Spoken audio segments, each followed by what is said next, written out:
ultimately, it's a higher level outcome that you get to through the negotiation. So this week's Mind Espresso is about negotiation and reframing the way you think about negotiation from the book Never Split the Difference by Chris Voss. One of the most popular interviews we ever did on the Gartner Talent Angle podcast. The amount of executives who wrote to me telling me how valuable they found that was unbelievable. But what Chris really pioneered in the FBI was something called empathetic negotiation, using something he calls tactical empathy. Now, the story that he uses to illustrate this is the one of the DC bomber.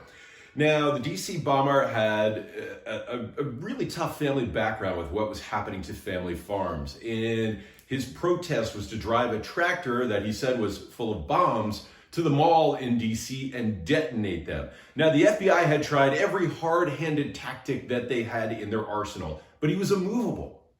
And he was immovable because this wasn't a logical thing to do. It was an emotional thing to do.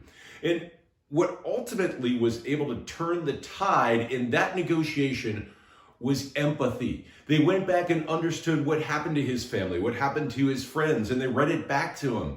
And once he understood that he was understood, the negotiation wrapped up quickly. So how do you use tactical empathy? And by the way, even though it sounds like weaponized empathy, right? Ultimately, what you're after here is to get to a negotiation that is good for both sides. So when you start off a negotiation, reframe it from getting what I want to understanding. I want to understand and empathize first. Why? Why would you want to do that? Well, because you're going to have a hypothesis about what the other person wants or the other people want in the negotiation.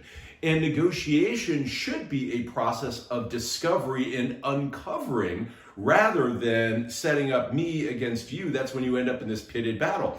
Now, Jonathan Haidt talks about the elephant and the rider. Now, the elephant represents the emotion. The rider represents the logic. If the elephant wants to go one way and the rider wants to go the other, which way are the two going? Right? So you have to win the elephant and the rider. Most people focus on the rider in negotiation when in fact, it's the elephant that matters.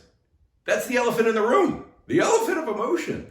So if you think about a negotiation as a discovery process and understanding the why does someone want something? What specifically do they want? And do they really want the thing they want or do they want something else? And how are they feeling about that? And then you use the negotiation process to discover, then you can open up new possibilities and create a higher level resolution, right? Often a negotiation is this versus that, when in the reality is there's a higher level outcome that serves both parties.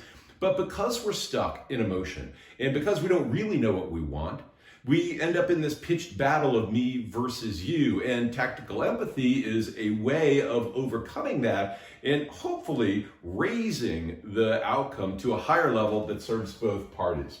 So the key thing here is what? Listen, right? You have to listen intently. And he gives a couple of tools here.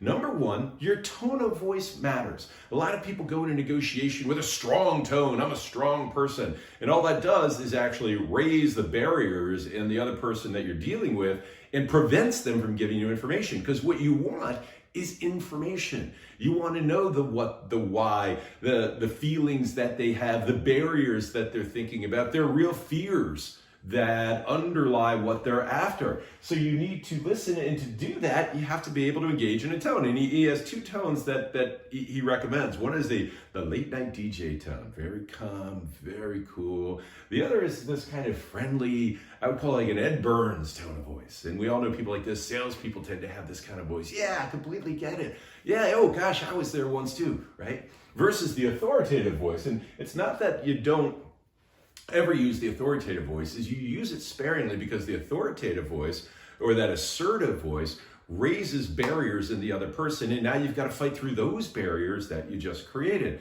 So using the tone and then mirroring back to them, and he recommends doing something really simple, which is repeat the last three words that the other person had said. So literally picking up the last piece of that sentence. and use those 3 words to start your sentence. And you keep doing that. Also mirror their language. What is their body language? They have their hands folded. Are they sitting upright?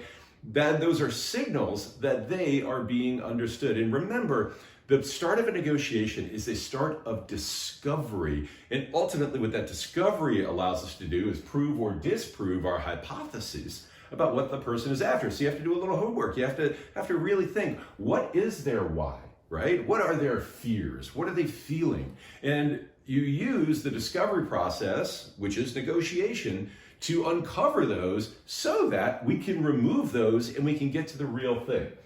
Then he advises that we walk in their shoes, right? The goal here is to understand where they're coming from so that we can remove those emotional obstacles. And again, he gives us great verbiage. So it seems like you're saying X. It sounds like you're saying X. It looks like this. Is that right? And here's the key phrase, the magic phrase that he talks about. Voss says, when the other person looks at you and says, that's right, now you can start moving forward. But until they say that's right, and that's exactly what happened with the DC bomber, when they replayed back all of his concerns, he said, yeah, that's right. And the negotiation wrapped up quickly. And it turned out he didn't have live bombs, but what if they were live bombs? Because the goal then now is to neutralize whatever fears they have. Once they tell you that's right, and you're able to repeat back to them what they feel, then we can start removing these. So we want to be clear on their fears and you want to label them. It sounds like X. Is that right? It feels like X. Is that right? Okay. And then we want to acknowledge the barrier. By the way, I can be kind of an asshole here. So, I know that I can be an asshole and I know how that plays off your fear. So I want to be very clear on that. And then what we want to do is take those negatives and reframe them up to a positive solution. I understand where you're coming from. I understand that fear. And yeah, I can certainly be a bit of an asshole here. But it seems like this is a better way forward. What do you think about that? And now you've got 2 people involved in creating a better solution by tactically empathizing with the person that you are negotiating with. That negotiation is this week's Mind Espresso.